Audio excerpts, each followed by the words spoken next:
अस्सलामुअलैकुम, आप देख रहे हैं समा। मैं हूं रमीज़ अहमद और मैं हूं रमज़ईन। बुलेटिन में खुश आमदीद। सबसे पहले बात करेंगे चेयरमैन और डिप्टी चेयरमैन सेनेट के इंतखाब की। बड़े ऐवान की बड़ी नशिस्तों का फैसला आज होगा। हुकूमत की तरफ से सादिक संजरानी और अपोजिशन की तरफ से यूसुफ रजा गिलानी चेयरमैन के उम्मीदवार हैं। हिज़्ब इक़्तिदार और हिज़्ब इख्तिलाफ दोनों को जीत का यकीन है। इस्लामाबाद से देखते हैं उस्मान खान की ये रिपोर्ट। बड़े ऐवान पर हुक्मरानी की जंग का फाइनल राउंड। हुकूमती और अपोजिशन उम्मीदवार लाइन अप। चेयरमैन सेनेट के लिए हुकूमत के सादिक संजरानी और पीडीएम के यूसुफ रजा गिलानी आमने सामने। डिप्टी चेयरमैन की नशिस्त पर हुकूमती उम्मीदवार मिर्जा अफरीदी का मुकाबला मौलाना अब्दुल गफूर हैदरी करेंगे। चारों उम्मीदवारों के कागजात नामजदगी भी हासिल कर लिए गए। सादिक संजरानी को यकीन कि वही फिर चेयरमैन का ओहदा संभालेंगे। हमने इसमें काफ़ी मेहनत की है, जो लास्ट 3 इयर्स हमने गुजारे। हम इंशाल्लाह आगे भी यही काम करेंगे। सूबों के दरमियान अमांगी का किरदार अदा करेंगे। मिर्जा अफरीदी भी अपनी नामजदगी पर खुश, जीत की उम्मीद भी लगा ली। प्राइम मिनिस्टर साहब ने फाटक के साथ एक कमिटमेंट थी, वो पूरी कर दी और अल्हम्दुलिल्लाह मैं सारे फाटक के अवाम को ये खुशखबरी भी देना चाहता हूँ कि इंशाल्लाह हम ये जीतेंगे। यूसुफ रजा गिलानी का कहना है कि चेयरमैन सेनेट के गुज़िश्ता इलेक्शन में 15 अपोजिशन अरकान दूसरी तरफ चले गए थे, मगर इस बार आसान नहीं होगा और मार्का हम ही मारेंगे। देखें, उसके बेसिस, तजर्बे की बेसिस पे हमने इंतजाम किया। इंशाल्लाह कल मैं जीतूंगा। किसकी उम्मीदें पूरी होती हैं और किसके दावे दम तोड़ जाएंगे। मैदान सजने और नतीजा आने में अब ज्यादा देर नहीं। उस्मान खान, समा, इस्लामाबाद। और सेनेट इजलास में नए अरकान सेनेट ने रुकनीत का हलफ उठा लिया। अपोजिशन एक बार फिर बरहम। रजा रब्बानी बोले पोलिंग बूथ में कैमरे लगाना आइन के खिलाफ है। प्रिजाइडिंग ऑफिसर मुजफ्फर शाह ने नए पोलिंग बूथ बनाने की हिदायत कर दी। बात कर लेते हैं समा के नुमाइंदे उस्मान खान से। उस्मान खान, सेनेट इजलास में क्या कुछ हुआ, तफसील से बताइए। जी बिल्कुल, सेनेट का इजलास जब शुरू हुआ तो उसमें सेक्रेटरी सेनेट की जानिब से जो है वो बाज़ाब्ता तौर पर कार्रवाई जो है ऐवान के सामने रखी गई और उसके बाद प्रिजाइडिंग ऑफिसर जिनको मुकर्रर किया गया था सदर मुमलिकत की जानिब से मुजफ्फर हुसैन शाह, उन्होंने जो है वो इजलास की बाज़ाब्ता तौर पर सदारत की और इसी असना में रजा रब्बानी जो कि अपोजिशन की नुमाइंदगी करते हैं उनकी जानिब से इस बात पर एतराज़ किया गया कि जो पोलिंग बूथ है और हाउस है उसके अंदर खुफिया कैमरे लगाए गए हैं जो कि आइन और कानून की खिलाफ वर्जी है। उनकी जानिब से शदीद एहतजाज किया गया।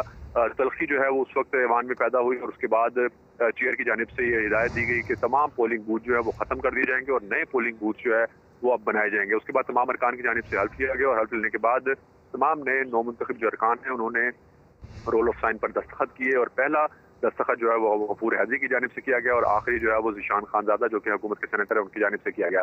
उसके बाद तमाम अरकान को इलेक्शन का अमल जो है उसके हवाले से कार्रवाई से आगाह किया गया और 12 बजे जो है वो कागजात नामजदगी जमा करवाने का टाइम था। उसमें चारों उम्मीदवार हुकूमत और अपोजिशन के चेयरमैन और डिप्टी चेयरमैन के उन्होंने अपने कागजात नामजदगी जमा करवा दिए हैं और 12:30 बजे स्क्रूटनी का अमल होगा और उसके बाद 3 बजे जो है वो पोलिंग होनी है और ये भी बताया गया कि पोलिंग से पहले किसी भी वक्त जो उम्मीदवार अगर कोई कागजात वापस लेना चाहता है तो उसके पास ये मौका होगा और उसके बाद 3 बजे बाज़ाब्ता तौर पर पोलिंग का अमल शुरू हो अच्छा जाएगा। उस्मान, जैसे कि हमने देखा कि जो हुकूमती अरकान है उनकी जानिब से एक प्रेस कॉन्फ्रेंस भी की गई और उन्होंने ये तासुर देने की कोशिश की कि एक नॉर्मल प्रोसीजर होता है जहाँ पर कैमरे लगे हुए हैं, तो इस सूरत हाल पे ज़रा आप वाज़े कीजिएगा कि जिस जगह पर कैमरे लगे थे वहाँ पर क्या सूरत हाल नॉर्मली होती है। देखिए, वैसे तो कौमी असम्बली या सेनेट के हाल को देखें तो मुकम्मल तौर पर वो सीसीटीवी कैमरे जो है उसमें कई जगह पर लगे हुए हैं, लेकिन जो एतराज़ अपोजिशन की जानिब से किया गया है कि खुफिया कैमरे यानी जासूसी कैमरे जो हैं, स्पाई कैमरे वो लगाए गए थे और वो पोलिंग बूथ के अंदर लगे हुए थे, इस बात पर एतराज़ किया गया था और उस एतराज़ को वैलिड करार देते हुए पैनल ऑफ चेयर की जानिब से ये हिदायत की गई थी कि वो तमाम जो पोलिंग बूथ हैं उनको हटा दिया जाए और उनकी जगह नए बनाए जाएंगे, क्योंकि जो पीपल्स पार्टी के अरकान हैं उनकी जानिब से वो तमाम पोलिंग बूथ का जो दीवारें बनाई गई थी आर्जी, उनको उठाकर जो है वो दिखाया गया और उसमें जो सुराख बने हुए थे उस हवाले से जो है वजाहत की गई कि ये आज इस मकसद के लिए लगाए गए हैं कि जो वोटर हैं उनकी जासूसी की जाए। इस बात पर काफ़ी एहतजाज जो है वो अपोजिशन की जानिब से देखने को मिला था, लेकिन ये मामला उस वक्त ख़त्म हो गया जब चेयर की जानिब से हिदायत की गई अब नए पोलिंग बूथ जो है वो बनाए जाएंगे। ठीक है, नए पोलिंग बूथ अब बनाए जाएंगे। खबर दिलशाद साहब ने हमें ज्वाइन किया है, बहुत शुक्रिया समा को वक्त देने का। सर, जो सूरत हाल आज सेनेट के इजलास में बनी,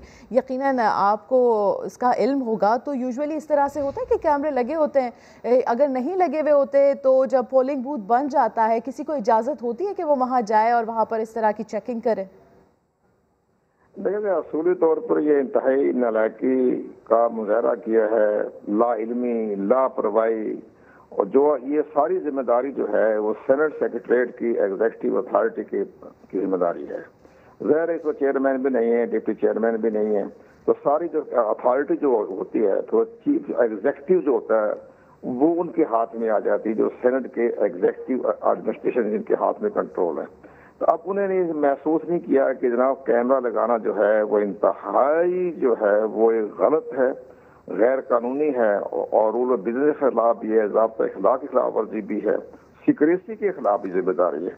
अब जिसने मेरे तमाम बातें मैंने सुनी है, लेकिन ज़ाहिर है एडमिनिस्ट्रेशन ने अपना एक करना होता है। हमारे जो कानून साज मेंबर बनने वाले हैं या बने हुए हैं उन्हें सही इदराक नहीं है इसके बारे में। सिक्रेसी एक्ट के तहत उसके खिलाफ मुकदमा दर्ज हो सकता है जिसने पोलिंग स्टेशन के अंदर कैमरा लगाया है।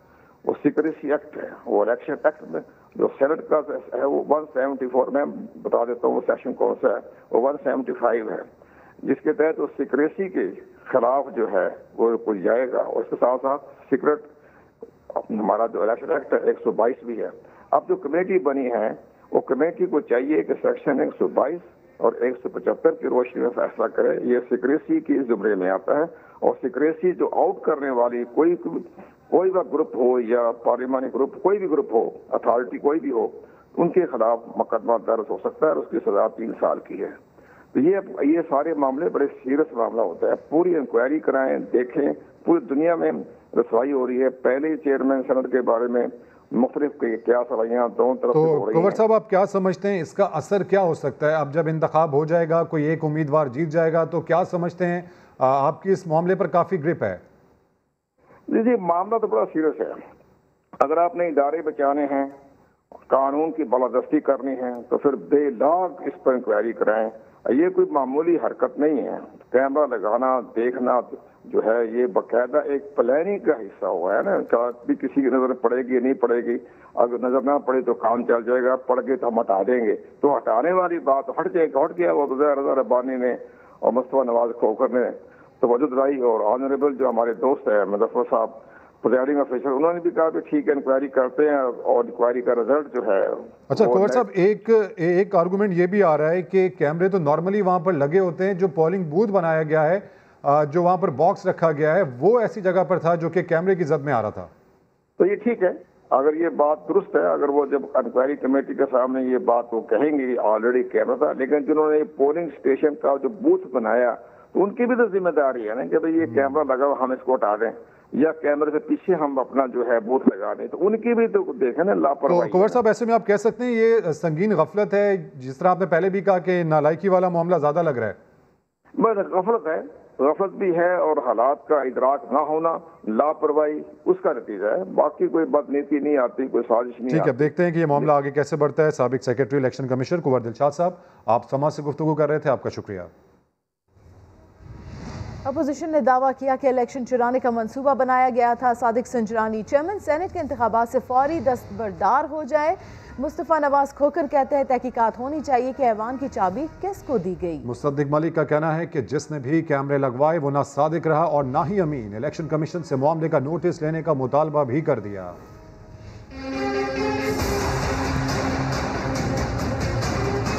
इलेक्शन चोरी करने का मुकम्मल तौर पर एक मंसूबा मौजूद था। चोरी के जिम्मेदारों का तयन करना है। जो चीजें रुख इख्तियार की हुई हैं वो चेयरमैन सेनेट और सेक्रेटरी सेनेट और हेड ऑफ सिक्योरिटी जो है सेनेट के उनकी जानिब। वो किस मुंह से चेयरमैन सेनेट का इंतखाब लड़ेंगे? वो फिल फौर दस्तबरदार हो, वो चेयरमैन सेनेट का इलेक्शन लड़ने के अहल रहे नहीं है। और उम्मीदवार उनकी जगह आ जाए। मुल्क में अगर कोई कैमरा लगाता है, कोई गुफ्तगू सुनने का निज़ाम जिनके पास मौजूद है, वो आपको भी पता है और मुझे भी पता है। ये है जनाब इस मुल्क की टस्का नंबर 2, और वो जो कह रहे हैं ना कि कोई इन्फ्लुएंस नहीं है, ये है वो इन्फ्लुएंस। ये 62-63 का केस है, जिसमें भी ये किया है ना वो अमीन है ना वो सादिक है। हो सकता है ये भी कहा गया हो कि वोट डालने के बाद बेटा कहना है माइक्रोफोन के अंदर कि ये मेरा नाम, ये मेरी तस्वीर, मैंने वोट डाल दिया है। तो मैं तो चेयरमैन सेनेट साहब उनसे यही कहूंगा कि काबे किस मुंह से जाओगे गालिब, शर्म तुमको मगर नहीं आती। सेनेट इलेक्शन में पोलिंग बूथ में कैमरे कहां से आए, किसने लगाए? हुकूमत ने तहकीकात का ऐलान कर दिया। वफाकी वज़ीर इत्तला शिबली फराज ने कहा अवाम उन्हें चाहते थे कि कैमरे लगाकर सेनेटर्स को ब्लैकमेल कर सके, लेकिन एक्सपोज हो गए।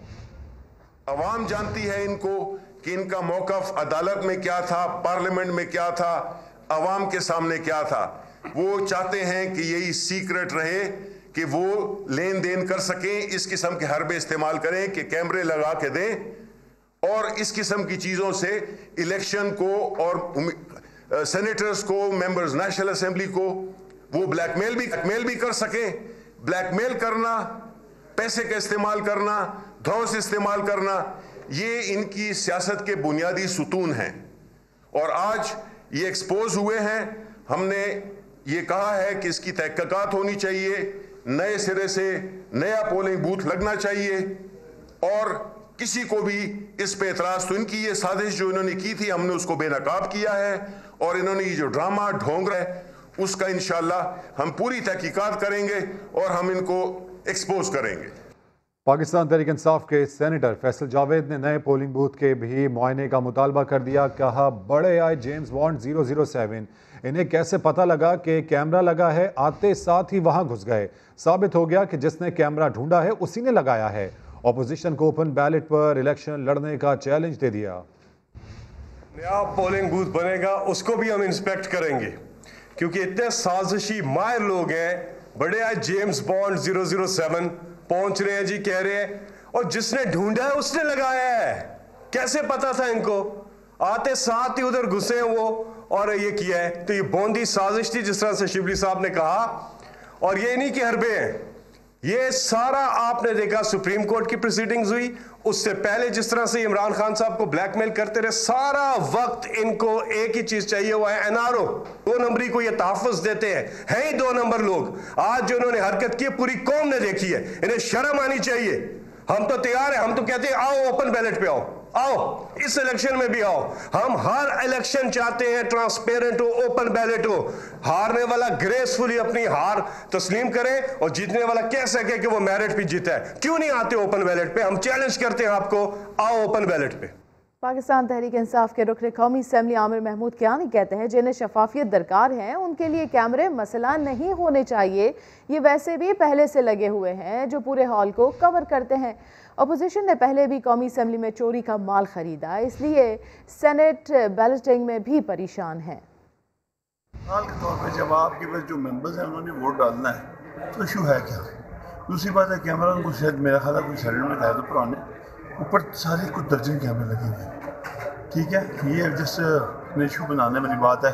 मुझे लगता है कोई हार नज़र आ रही है उनको, तो शायद मे भी वो भी एक वजह। कैमरा एक नहीं लगे, अगर आप गौर से देखेंगे ना उसके ऊपर ओरिजिनल कैमराज कोई 360 डिग्री में लगे हुए हैं, वो सारा हॉल कवर्ड है। वैसे भी ट्रांसपेरेंसी का अगर खौफ ना हो इंसान को, ईमानदारी से वोट डालनी हो तो ये कैमराज मैटर नहीं करते। ये तो नीयत की बात है, इंटेंशन की बात है। अनफॉर्चुनेटली क्योंकि अभी आपने नेशनल असेंबली में जो हरकत की है, चोरी का माल जो खरीदा है, तो ज़ाहिर है यही होना है। और सेनेट इलेक्शन से जुड़ी खबरें तो बुलेटिन में शामिल करेंगे, लेकिन यहाँ पर आपको ब्रेकिंग न्यूज़ दें कि कराची साइट में भारी मशीनरी ट्रक से गिरने से 2 मोटरसाइकिल सवार जाम बहक और एक ज़ख्मी हो गया है। पुलिस के मुताबिक ट्रक पर गुंजाइश से ज़्यादा भारी मशीनरी बांधे बगैर रखी गई थी। अपडेट्स हासिल करेंगे समा के नुमाइंदे शाहनवाज अली कादरी से। शाहनवाज, जो ड्राइवर इसको चला रहा था उसे गिरफ्तार किया गया और जो ज़ख्मी शख्स है उसकी हालत कैसी बताई जा रही है? देखिए नवीद, ये बहुत ही अफसोसनाक वाक़या है जो साइट एरिया गनी चौरंगी के करीब पेश आया है। एक ट्रक के अंदर क्रैप का सामान लोड था, वो रास्ते से गुजर रहा था। अब दौरान जब ये जो सामान है वो वहाँ से गुजरते हुए मोटरसाइकिल के ऊपर गिरा है, जिससे 2 अफराद जाँ बहक हो गए हैं, जबकि एक शख्स जो है जख्मी बताया जाता है। जाँ होने वाली शख्स की शनाख्त जो है जुम्मा गुल के नाम से की गई है, जबकि एक शख्स की शनाख्त नहीं हो सकी है। जख्मी होने वाले में जो जाँ होने वाला जो शख्स है उसका भाई भी शामिल है, उसकी शनाख्त जो है गुल मोहम्मद के नाम से की गई है। जख्मी को उस वक्त अस्पताल मुंतकिल कर दिया गया है। तहम जब ये वाक़या पेश आया तो ड्राइवर मौके से फरार होने में कामयाब हो गया। पुलिस का ये कहना है कि ट्रक को अपनी ट्रैवली में लेकर थाने मुंतकिल कर दिया है। तहकीकात की जा रही है कि आया ये सामान ओवरलोड था, इसको बांधा गया था या नहीं बांधा गया था। जो आईनी शाहिदीन बताते हैं कि वहाँ पर एक बहुत ही मामूली सी एक रस्सी थी जिससे ये हैवी सामान को बांधा गया था। तमाम ये भी वो ताज्जुब की बात है कि वहाँ पर काफी बड़ी तादाद के अंदर ट्रैफिक पुलिस वहाँ पर मौजूद होती है और ऐसे ओवरलोड जो ट्रक है उनके खिलाफ कोई कार्रवाई नहीं की जाती। ठीक है, इंतहाई अफसोसनाक और तकलीफ देह सूरत हाल अपडेट्स के लिए शुक्रिया शाहनवाज। कोरोना की बात करेंगे। लाहौर में कोरोना केसेस की तादाद में खौफनाक इजाफा। एक रोज़ में लाहौर के केसेस सिंध और खैबर पख्तूनख्वा के मजमूई केसेस से भी ज़्यादा हो गए हैं। बात कर लेते हैं समा के नुमाइंदे दानियाल उमर से। दानियाल, यहाँ पर लाहौर में केसेस ज़्यादा आ रहे हैं कोरोना के, क्या फैक्ट्स एंड फिगर्स हैं? आज बिल्कुल लाहौर में कोरोना केसेस की तादाद में खौफनाक इजाफा देखने में आया है और एक रोज़ में लाहौर के केस सिंध, खैबर पख्तूनख्वा, बलूचिस्तान और इस्लामाबाद के जो मजमूई केसेस रिपोर्ट हुए हैं 24 घंटे के दौरान उनसे भी ज्यादा रिपोर्ट हुई हैं। 24 घंटों में लाहौर से 991 केसेस रिपोर्ट हुई हैं और 3 हफ्तों के दौरान लाहौर के केसेस में 3 गुना इजाफा देखने में आया है।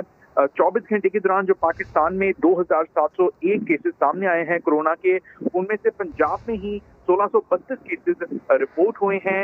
इसी तरह जो अमवात हुई हैं 54 अमवात रिपोर्ट हुई हैं 24 घंटे के दौरान पाकिस्तान में, जिसमें से 36 अमवात जो है उनका ताल्लुक पंजाब से है, जबकि लाहौर का जो मस्बत केसेस की शरह है वो 10% तक पहुंच गई है। जी बहुत शुक्रिया दानियाल उमर आपका। हुकूमती रुकन अली मोहम्मद खान कहते हैं आज हुकूमती उम्मीदवार की जीत होगी। इमरान खान की क़यादत दयानतदार है, जबकि यूसुफ रजा गिलानी के हामी स्टेटस को जारी रखना चाहते हैं। ये बता दें कि आज आपकी नंबर गेम कम है तो फिर कैसे जीतेंगे? अल्लाह के फजल से इंशाल्लाह आज अल्लाह ताला इमरान खान को और सादिक संजरानी को सुरखुल करेगा। सर पहले भी सरप्राइज मिला था, कहीं आज सरप्राइज ना मिल जाए। इमरान खान पैदा मुश्किलात का सामना करने के लिए वो है। संजरानी साहब और गिलानी साहब अहम नहीं है, अहम बात यह है कि वो रिप्रेजेंट किसको करते हैं। संजरानी साहब इस वक्त इमरान खान साहब को रिप्रेजेंट कर रहे हैं। इमरान खान जो इस वक्त पाकिस्तान की सियासत में ऑनेस्टी की कलामत है। दूसरी तरफ गिलानी साहब उस स्टेटस को रिप्रेजेंट कर रहे हैं जिसने पिछले 40 साल में पाकिस्तान को लूटा है और कुछ नहीं लिया। कैमरे कहाँ से आए, किसने लगाए? लीगी रहनुमा शाहिद खाकान अब्बासी ने हुकूमत और चेयरमैन सेनेट को जिम्मेदार करार दिया। मामले की तहकीकात के लिए इंक्वायरी कमीशन बनाने का मुतालबा। समा के नुमाइंदे खुसूसी अब्बास शबीर से खुसूसी इंटरव्यू में कहा कि हर उम्मीदवार जीत की उम्मीद लिए इलेक्शन लड़ता है। शिकस्त होनी है तो हो जाएगी, लेकिन ये कैमरों से नहीं होनी चाहिए। सर आज एक बड़ा मैच चल रहा है और स्टार्ट में ही ऑपोजिशन कह रही है कि फिक्सिंग हुई है। ये मैच नहीं है, इलेक्शन है इस मुल्क के सेनेट का। ये अपर हाउस है, इसका चेयरमैन जो है वो सदर बनता है जब सदर वोट में नहीं होता। हमने इसका तमाशा लगा लिया। अब कैमरे भी निकल आए हैं, वोटिंग बूथ में कैमरे लगे हुए थे। तो सर फिर क्या क्वेश्चन मार्क है? अब क्वेश्चन मार्क है, मैं तो नहीं लगाए कैमरे यहाँ। नहीं फिर भी जिसे लगाए उसे पूछिए ना। हुकूमत जिम्मेदार है, सेनेट के चेयरमैन जिम्मेदार है जो खुद इलेक्शन लड़ रहे हैं। सर आप समझ रहे हैं कि गिलानी साहब जीत जाएंगे? आप इतना प्रेशर आप खुद कह रहे हैं, समझ नहीं रहे इलेक्शन क्यों लड़ रहे हैं? यानी जीत रहे, कॉन्फिडेंट है। हर उम्मीदवार जीतता है, जीत की उम्मीद से इलेक्शन लड़ता है। तो सर सियासतदान है, शिकस्त को भी मद्देनजर रखते हैं जाए। शिकस्त होगी तो शिकस्त हो जाएगी, लेकिन कैमरों से शिकस्त नहीं होनी चाहिए, फेयर मीन से होनी चाहिए। सर इस मामले को उठाएंगे सर, ये कैमरों वाला जो बूथ के जी गए वो मुसद्दिक मलिक साहब वो खड़े हुए, मुस्तफा खोकर मुसद्दिक मलिक यहाँ भी उठाया है उन्होंने अभी। तो हम सुन रहे थे तो जो प्रिजाइड कर रहे हैं सबका सेनेटर मुजफ्फर शाह साहब ने कहा जी मैं कार्रवाई करूँगा। मुद्रिमान कमीशन का कार्रवाई करेगी। 3 साल बाद पता लगेगा क्या हुआ, किसने लगाए थे। सेनेट के चेंबर में कैमरे लगे हुए, किसी को पता नहीं, कोई जिम्मेदार नहीं है, कोई जिम्मेदार नहीं है। बिल्कुल सेक्रेटरी को पूछें, चेयरमैन को पूछें भाई आप क्या कर रहे थे, किसने लगाई। यूसुफ रजा गिलानी का कहना है कि पोलिंग बूथ में कैमरे के मामले से हर पाकिस्तानी का सर शर्म से झुक गया है। पहले हमारी तादाद ज़्यादा थी, अब इनकी हरकत ज़्यादा हैं। नंबर क्या आज? लकी नंबर है कि मॉरल विक्ट्री तो पहले हमारी तादाद ज़्यादा थी, अब उनकी हरकत ज़्यादा है। तो कैमरों पर सर क्या कहेंगे जो कैमरे पोलिंग बूथ में थे? उसमें हर पाकिस्तानी का सर शर्म से झुक गया और पूरी इंटरनेशनली ह्यूमिलिएशन जिसके लिए अपोजिशन की धांधली का मंसूबा बेनकाब कर दिया, शिकस्त इनका मुकद्दर बनेगी। शिबली फराज ने एक बार फिर सादिक संजरानी की जीत की पेशगोई कर दी। कहते हैं यूसुफ रजा गिलानी की किस्मत में हार है। मजीद क्या कहा ये सुनते हैं। धांधली का मंसूबा ये इनकी महारत ही यही है कि ये धांधली के मुख्तलिफ तरीके अख्तियार करें। आज भी उनकी जो धांधली की एक कोशिश थी उसको हमने बेनकाब कर दिया और इंशाअल्लाह इनको रुसवाई होगी और हार इनका मुकद्दर है। इन्होंने तो हर हरबा इस्तेमाल किया है, ठीक है, और गिलानी साहब की किस्मत में हार है। परवेज खटक क्यों नाराज हुए, जानिए इसे बुलेटिन में।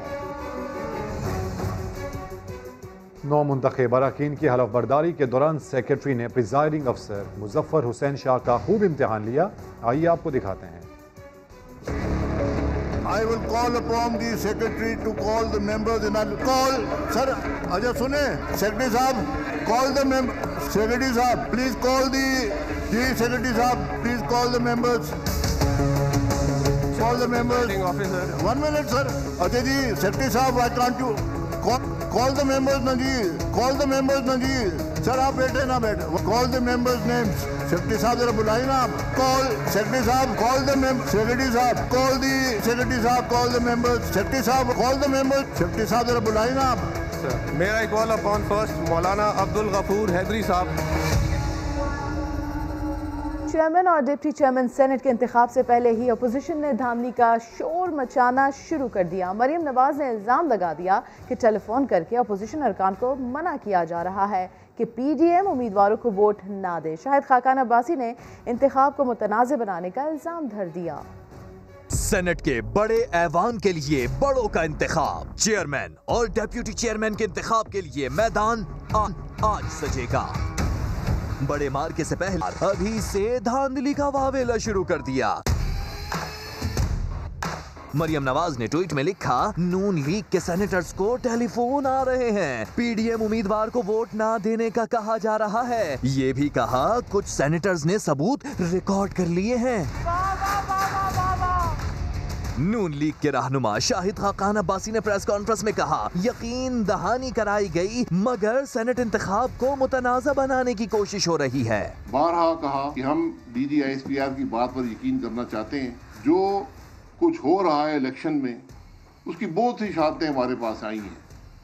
हमारे मेंबरान ने बताया है कि हमें टेलीफोन आई हैं, हमें वोट बदलने को कहा गया है। उधर मफाहिमत के बादशाह आसिफ जरदारी ने फजल रहमान को फोन किया, कहा सेनेट में वाज़ेह बरतरी हासिल है, हुकूमत सिर्फ हॉर्स ट्रेडिंग करके ही जीत सकती है।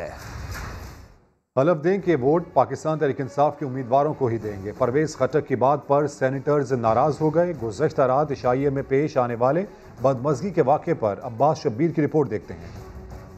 पंजाब हाउस में हुक्मरान जमात के सेनेटर्स को दिए गए इशाइये में बदमज़गी उस वक्त पैदा हुई जब परवेज खटक ने ईवान बाला के मुअज़्ज़ज़ अरकान से कहा कि सब कुरान पर हल्फ दें, वोट पीटीआई उम्मीदवारों को ही देंगे, जिस पर सेनेटर्स अली जफर, फौजिया अरशद, अनवार काकड़ और सरफराज बुगटी समेत दीगर नाराज हो गए। सेनेटर्स का कहना था कि ऐसे मामलात में मजहब का इस्तेमाल ना किया जाए। सेनेटर्स ने जवाब दिया, खटक साहब जिसने वोट नहीं देना कुरान पर हल्फ देकर भी वोट नहीं देगा। कुछ सेनेटर्स तो खाना तक छोड़कर चले गए। एजाज चौधरी के मुतज़ाद बातें, पहले कहा कुरान पर कोई हलफ नहीं लिया गया, फिर बोले जिसकी दिलचस्पी थी उसने लिया, जिसे नहीं थी उसने कुरान पर हल्फ नहीं लिया। ये भी कहा वो इस पर नाराज नहीं है, बोले जिसने कुरान पर हल्फ नहीं उठाया और अगर वोट ना दिया तो उनसे अल्लाह पूछेगा। मजीद क्या कहा ये सुन लेते हैं। रात अराकीन से हलफ क्यों लिया गया था सर? अब ये बताएं कि परवेज खटक साहब ने कुरान की बात की तो सेनेटर क्यों नाराज हुए? तो कोई नहीं, आपकी बात नहीं कर रहा, मैं वैसे बात कर रहा हूँ कि परवेज खटक साहब ने कहा जी आप कुरान उठाएं, बहुत सारे सेनेटर नाराज हो गए कि मजहबी मामला। नाराज नहीं हुआ, बिल्कुल सारों ने कुरान उठाया था सर, सब ने कुरान उठाया, जिसकी दिलचस्पी थी उसने उठा लिया। कितने लोगों ने सर नहीं उठाया कुरान? मैं अर्ज कर रहा हूँ कि ये कोई ऐसा कंट्रोवर्सी मसला नहीं है, जिसने हल्फ लेना था उन्होंने ले लिया, जिन्होंने नहीं लेना था नहीं। जिन्होंने नहीं लिया तो वो यकीन समझते हैं कि आप ही को वोट देंगे? मैं यकीनन समझता हूँ कि वो लाजमन वोट देंगे। ना दिया तो सर? ना दिया तो उनका अल्लाह उनसे पूछेगा, यानी जो आए हमारे साथ हैं उन्हें खुल के आना चाहिए ज़मीर की आवाज़। पीटीआई रहनुमा फैसल वाडा कहते हैं 53, 54 और 55 उनके पसंदीदा नंबर्स हैं। मजीद सुनते हैं।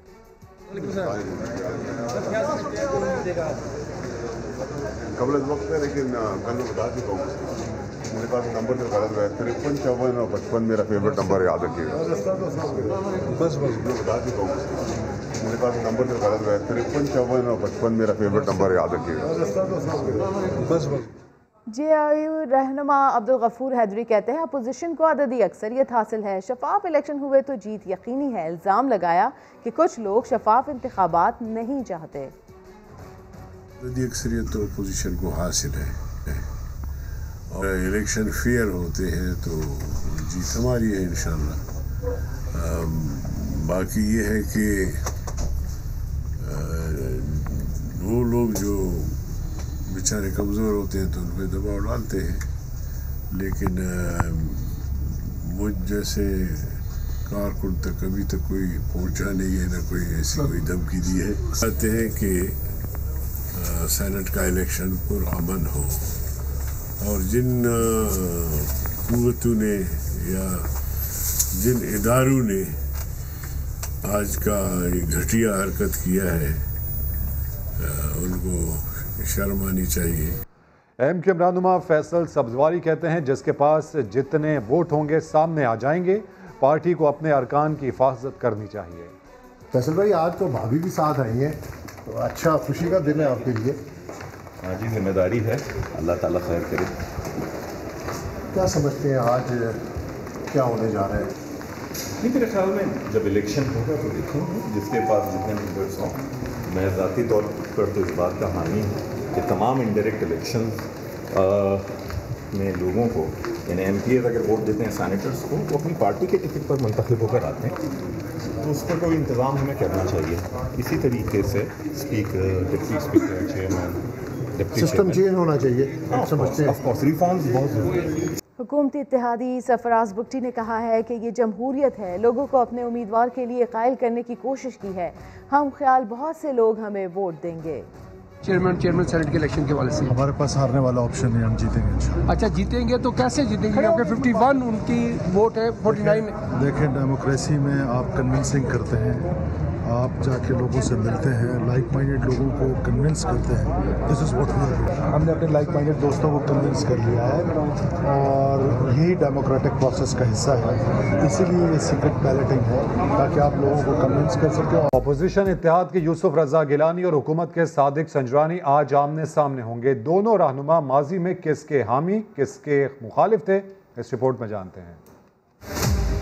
गिलानी वर्सेस संजरानी, दोनों की अलग अलग है कहानी। गिलानी गद्दी नशीन जागीरदार सियासतदान, संजरानी कारोबारी शख्सियत और फिर सियासतदान। गिलानी का माजी नून लीग की मुखालिफत से भरा पड़ा है, जबकि हाल हिमायत में गुजर रहा है। संजरानी माजी में नून लीग और पीपी के हामी रहे, जबकि हाल मुखालिफत में है। गिलानी ने 1988 के इंतखाबात में नवाज शरीफ को शिकस्त दी थी। 2008 में 5वीं बार रुकन कौमी असेंबली मुंतखब हुए। 2012 में अदालती हुक्म पर वजारत उज़्मा से बरतरफ हुए। 2013 में नाअहली की वजह से इलेक्शन में हिस्सा न लिया और 2018 में PTI के इब्राहिम खान से शिकस्त खा बैठे। जबकि सादिक संजरानी का माजी ज्यादा सियासत से नहीं भरा। वो गुज़िश्ता दौर में साबिक वजीर आजम नवाज शरीफ की टीम के कोऑर्डिनेटर रहे, गिलानी दौर में प्राइम मिनिस्टर कंप्लेंट सेल के इंचार्ज रहे। 2018 के सेनेट इलेक्शन में बतौर आजाद उम्मीदवार सेनेटर बने। 2018 में ही बलूचिस्तान से ताल्लुक रखने वाले पहले चेयरमैन सेनेट बने। बड़े ऐवान का हुक्मरान कौन होगा, संजरानी या गिलानी? मुकाबला सख्त भी और दिलचस्प भी, दोनों ही यारों के यार तो हैं ही, मुखालिफ जमातों में भी बराबर मकबूल हैं। सादिक संजरानी गैर मुतनाज़ चेयरमैन सेनेट, तो गिलानी ने भी वज़ीर आज़म बनने के लिए तमाम पार्टियों से वोट लिया था। ज़हीर अली खान रिपोर्ट करेंगे। सेनेट इलेक्शन में सिर्फ नंबर्स गेम ही नहीं, इस बार दोस्ती और ताल्लुक के चर्चे भी अहमियत इख्तियार कर गए। हुकूमती उम्मीदवार सादिक संजरानी हूँ या अपोजिशन इत्तेहाद के यूसुफ रजा गिलानी, दोनों ही दोस्ती और मुफाहमत के निशान। यूसुफ रजा गिलानी 2008 में तमाम जमातों के मुश्तरका वोट हासिल करके वजीर आजम बने थे। हालिया सेनेट इलेक्शन में हुकूमती उम्मीदवार हफीज शेख को अक्सरियत के बावजूद यूसुफ रजा गिलानी ने जाती ताल्लुक की वजह से हराया। दूसरी जानिब BNP के सादिक संजरानी पिछली दफा अपनी पार्टी की सिर्फ 7 सीटों के बावजूद 2018 में चेयरमैन सेनेट बने। यही मुफाहमत और ताल्लुक काम आया, जिसकी बुनियाद पर 1 साल बाद सादिक संजरानी ने अपने खिलाफ तहरीक आदम एतमाद को नाकाम बनाया। फिर दो आशिक अवान कहती हैं मुकाबला बिलाशुबा कांटे का है। सादिक संजरानी का पलड़ा किसी हद तक भारी होने की बात भी कर दी। सेनेटर्स का एक माइंडसेट थोड़ा डिफरेंट होता है और ज़्यादा टाइम चूँकि संजरानी ने उनके साथ गुजारा है और मुनसफाना आज़ादाना जिस तरह सेनेट को चलाया है तो उसमें उसकी पजीराई है। चेयरमैन सेनेट के लिए हुकूमत और ओपोजिशन के उम्मीदवारों ने माजी में इकट्ठे काम भी किया। सादिक संजरानी 1998 में साबिक वज़ीर आज़म नवाज शरीफ तो 2008 में यूसुफ रजा गिलानी के कोऑर्डिनेटर भी रह चुके हैं। ज़हीर अली खान, समा, इस्लामाबाद। मुसद्दिक मलिक बरहम हो गए, क्यों? जानिए इसी बुलेटिन में। हुकूमत के डिप्टी चेयरमैन के उम्मीदवार मिर्जा मोहम्मद आफरीदी पाकिस्तान तहरीक इंसाफ के रुकन है ही नहीं। प्रोग्राम नदीम मलिक लाइव में पीपल्स पार्टी के आगा रफ़ीउल्लाह ने दावा कर दिया। फिरदौस आशिक अवान ने कहा मिर्जा मोहम्मद आफरीदी PTI के हैं। इसके मुताबिक मिर्जा आफरीदी साहब नून लीग के सेनेटर। पीपल्स पार्टी के रहनुमा रफ़ीउल्लाह ने नया पंडोरा बक्स खोल दिया। प्रोग्राम नदीम मलिक लाइव में गुफ्तगू करते हुए दावा किया कि PTI ने जिस उम्मीदवार को डेप्यूटी चेयरमैन के लिए नामजद किया वो तो नून लीग का सेनेटर है। या PMLN में शमूलियत इख्तियार कर चुके हैं मार्च 2018 में। जी और एफिडेविट दे चुके हैं। एफिडेविट इलेक्शन कमीशन में जमा करा चुके हैं और ये डॉक्यूमेंट्स इंटैक्ट हैं। मिर्जा मोहम्मद आफरीदी ने रफ़ीउल्लाह के दावे की तरदीद की। नहीं इसमें कोई सच्चाई नहीं है, मैंने तो नहीं किया, मैंने ऐसे कोई वो नहीं जमा किया। मुझे नहीं बताइए, आप चेक कर लो, इसके बारे में तो मैं नहीं जानता। फिरदौस आशिक अवान ने कहा इंतखाबी मार्के से पहले नॉमिनेशन पेपर फाइल करते वक्त पार्टी जायजा लेगी। अब इसका क्या करेंगे? देखिए ये कल हमारे जेब में भी नहीं, ये हमारी जेब में भी जो तुरप के पत्ते हैं वक्त आने पे दिखाएंगे। आप बंदा बदलेंगे कल वो या बंदा नाहल हो जाएगा? ये आप कल बताएंगे ना, हम पहले क्यों बता दें? सेनेट में ओपोजिशन की पोजीशन मजबूत है। सादिक संजरानी कैसे चेयरमैन बनेंगे? फिरदौस आशिक अवान ने फॉर्मूला बता दिया। इंडिपेंडेंट मिला के आपके 49 बनते हैं डॉक्टर साहबा, क्या और अगर कोई एब्सेंट हो जाए तो कैसे? एब्सेंट तो कोई भी हो सकता है। ये बड़ा तालियां डॉक्टर साहबा के लिए, डॉक्टर साहबा के लिए तालियां। बिल्कुल देखे ना, डॉक्टर साहबा के लिए तालियां। सेनेट इलेक्शन उम्मीदवारों के कागजात नामजदगी की जांच पड़ताल मुकम्मल। चारों उम्मीदवारों के कागजात दुरुस्त करार दे दिए गए हैं। तो आपको बताते चले बड़े ऐवान की बड़ी नशस्तों का आज फैसला होने जा रहा है। सादिक संजरानी यूसुफ रजा गिलानी में ये मुकाबला है और चेयरमैन डिप्टी चेयरमैन इनके कागजात नामजदगी की जांच पड़ताल अब मुकम्मल हो गई है और चारों उम्मीदवारों के कागजात दुरुस्त करार दे दिए गए हैं। डिप्टी चेयरमैन के लिए गफूर हैदरी और मिर्ज़ा आफरीदी आमने सामने हैं। संजरानी हुकूमत और गिलानी PDM के उम्मीदवार है। तो सख्त मुकाबला आज होने जा रहा है। बड़े ऐवान की ये बड़ी नशिस्तें, इस पर आज फैसला हो जाएगा कि कौन होगा चेयरमैन सेनेट और डिप्टी चेयरमैन कौन होगा। 3 बजे जो है इसकी वोटिंग करवाई जाएगी और कागजात नामजदगी की जांच पड़ताल अब इनकी मुकम्मल हो गई है। कागजात दुरुस्त करार दे दिए गए हैं। पार्लियामेंट हाउस के बाहर मुसद्दिक मलिक की गाड़ी खड़ी करने के मामले पर ट्रैफिक सार्जेंट से तकरार हो गई। मुसद्दिक मलिक को गाड़ी पार्लियामेंट लॉजेस की जानिब ले जाना पड़ी। अपडेट्स हासिल करेंगे समा के नुमाइंदे उस्मान खान से। उस्मान, क्या मामला हुआ था? देखिए, पार्लियामेंट हाउस से निकल रहे थे मुसद्दिक मलिक और पार्लियामेंट लॉजेस के बाहर उनकी प्रेस कॉन्फ्रेंस थी और इसी असना में उन्होंने सड़क के ऊपर शारे दस्तूर पे अपनी गाड़ी पार्क की और ट्रैफिक सार्जेंट के दरमियान जो है वो तूतकार हुई और ट्रैफिक सार्जेंट का कहना था कि आप यहाँ से गाड़ी ले जाएं, जिस पर मुसद्दिक मलिक ने जवाब दिया, यहाँ प्रेस कॉन्फ्रेंस करने आए हैं। ट्रैफिक सार्जेंट कहा कि आप गलत कर रहे हैं, रोड पर गाड़ी खड़ी ना करें, अल्लाह आपको हिदायत दे। मुसद्दिक मलिक ने जवाबन कहा कि इसमें गलत क्या है, जिस पर ट्रैफिक सार्जेंट के मना करने के बाद मुसद्दिक मलिक को गाड़ी पार्लियामेंट लॉजेस की जानिब ले जाना पड़ गई और यहाँ से वो पैदल लॉजिस की तरफ गए और वहां पे फिर उन्होंने गाड़ी अपनी पार्क की। अपडेट्स के लिए शुक्रिया उस्मान। आगे बढ़ते हुए आपको बताएं, फॉरेन फंडिंग केस में अहम पेशरफ्त हुई है। सुप्रीम कोर्ट ने इमरान खान की अपील समाअत के लिए मुकर्रर कर दी। जस्टिस मुशीर आलम की सरबराही में 2 रुकनी बेंच 18 मार्च को समाअत करेगा। आपको बताते चले फॉरेन फंडिंग केस, इसमें अहम पेशरफ्त हुई है। इसी के ऊपर बात कर लेते हैं समा के नुमाइंदे जुल्करनैन इकबाल से। जुल्करनैन, बताइए इस बारे में। देखिए, इमरान खान ने इलेक्शन कमीशन ऑफ पाकिस्तान का फैसला चैलेंज किया था, जिसमें election commission Akbar S Babar को पीटीआई का रुकन करार दिया था। पीटीआई का पहला एतराज ये था कि वो पार्टी के रुकन नहीं है, इसलिए फॉरेन फंडिंग केस को चैलेंज नहीं कर सकते। अब इलेक्शन कमीशन का ये फैसला हाई कोर्ट में चैलेंज किया गया था, हाई कोर्ट ने इसे बरकरार रखा। अब ये अपील इमरान खान ने बतौर chairman PTI supreme court of Pakistan में दायर की थी, जिसको अदालत ने समाअत के लिए मुकर्रर कर दिया और जस्टिस मुशीर आलम की सरबराही में 2 रुकनी बेंच 18 मार्च को इस केस की समाअत करेगा और अदालत ने जो फरीकैन है, जो मुतलका इसमें वकला हैं, उनको आगाही के लिए नोटिस भी जारी कर दिए हैं। बहुत शुक्रिया जुल्करनैन इकबाल आपका। वज़ीर आज़म ने आइंदा 2 माह मुल्की सियासत के लिए इंतहाई अहम करार दे दिए। कहा, पार्टी को सियासी महाज पर बड़े चैलेंजेस का सामना करना पड़ सकता है। इदारे जानते हैं कि हमारी सियासत का मरकज सिर्फ और सिर्फ मुल्की मफाद है। हुकूमती कारकर्दगी उजागर करने के लिए पॉलिसी बनाने की हिदायत कर दी। मुल्की सियासत में गर्मा गर्मी उरूज पर, ऐसे में वज़ीर आज़म का बड़ा बयान। इमरान खान ने आइंदा 2 माह मुल्की सियासत के लिए इंतहाई अहम करार दे दिए। पार्टी कोर कमेटी के इजलास में गुफ्तगू में इमरान खान का कहना था, सियासी महाज पर चैलेंजेस का सामना करना पड़ सकता है। मेरी पार्टी सारी भी छोड़ दे, मैं अकेला भी इनके खिलाफ लड़ता रहूंगा, आखिरी गेंद तक लड़ूंगा, वो तो कभी मैं हार मानूंगा नहीं। अपोजिशन एहतिजाज की सियासत से अफरा तफरी पैदा करना चाहती है। वज़ीर आज़म ने पार्टी को हंगामी बुनियादों पर सियासी लाए अमल तय करने की हिदायत कर दी। कहा, मैदान छोड़कर भागने वाला नहीं, मुल्क लूटने वालों के साथ समझौता नहीं हो सकता। आप सबके लिए मेरा पैगाम, मैं चाहे ऑपोजिशन में बैठूं, चाहे असेंबली से भी बाहर हूँ, जब तक आप इस मुल्क का पैसा वापस नहीं करेंगे, मैंने आप में से किसी को नहीं छोड़ना। जब तक मैं जिंदा हूँ, इनका मुकाबला करता रहूँगा। वज़ीर आज़म ने कहा, पहले दबाव कबूल किया, ना आइंदा करूँगा। अवामी हिमायत हासिल है, किसी मैदान में पीछे नहीं हटेंगे। पोलिंग बूथ से कैमरे निकलने के मामले पर सेक्रेटरी सेनेट का मौक़िफ़ भी सामने आ गया। मामले की इंक्वायरी होगी, दोनों पार्टियों के सामने नया पोलिंग बूथ बनेगा। मजीद उनका क्या कहना था, ये देख लेते हैं। ये जो इशू आज खड़ा हुआ, उसमें किसकी जिम्मेदारी है? इसकी हम खुद सेक्रेटेरिएट भी तफ्तीश करेगा और हो सकता है कोई पार्लियामेंट लेवल के ऊपर इसकी कोई इन्वेस्टिगेशन हो, वो अभी आगे देखते हैं। तो कोई फ्रेश कैम भी थे इसमें या जो ऑलरेडी ज़ाहिर है कवर्ड है सारे सीसीटीवी से? जी देखें, ये तो सारी जब इन्वेस्टिगेशन होगी तभी पता चलेगा। इस वक्त ये इन्वेस्टिगेशन कौन करेगा सर?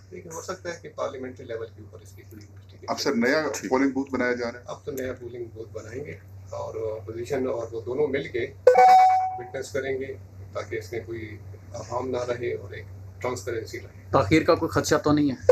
मेरे ख्याल में तो नहीं, क्योंकि जब दोनों पार्टी इस पे राजी हैं कि उन्होंने नया बूथ बनाना है तो ताखीर। और 3 बजे का टाइम है ना पोलिंग? 3 बजे का टाइम। और इसी पर अपडेट्स हासिल कर लेते हैं अपने नुमाइंदे उस्मान खान से। उस्मान, मौक़िफ़ तो सामने आ गया, सेक्रेटरी सेनेट की जानिब से क्या चीज़ वाज़ेह होती नज़र आ रही है?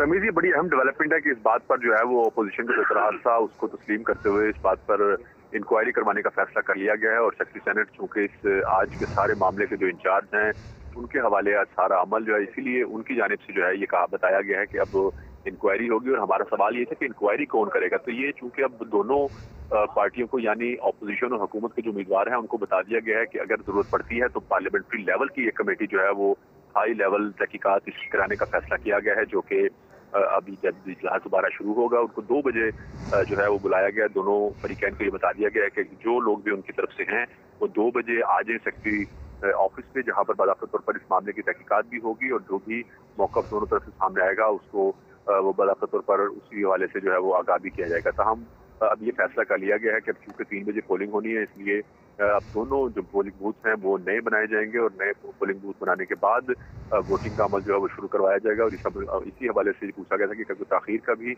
इम्कान है, तो उनका कहना था कि ताख़ीर ठीक है, यानी अपोजिशन का जो एतराज़ था उसका एतराफ़ कर लिया गया है। सेनेट इलेक्शन है और ऐसे में पोलिंग बूथ में खुफिया कैमरों का ये मामला, इस मामले की तहकीकात होगी। सेक्रेटरी सेनेट ऐसे कहते हैं दोनों पार्टियों के सामने एक नया पोलिंग बूथ बनेगा।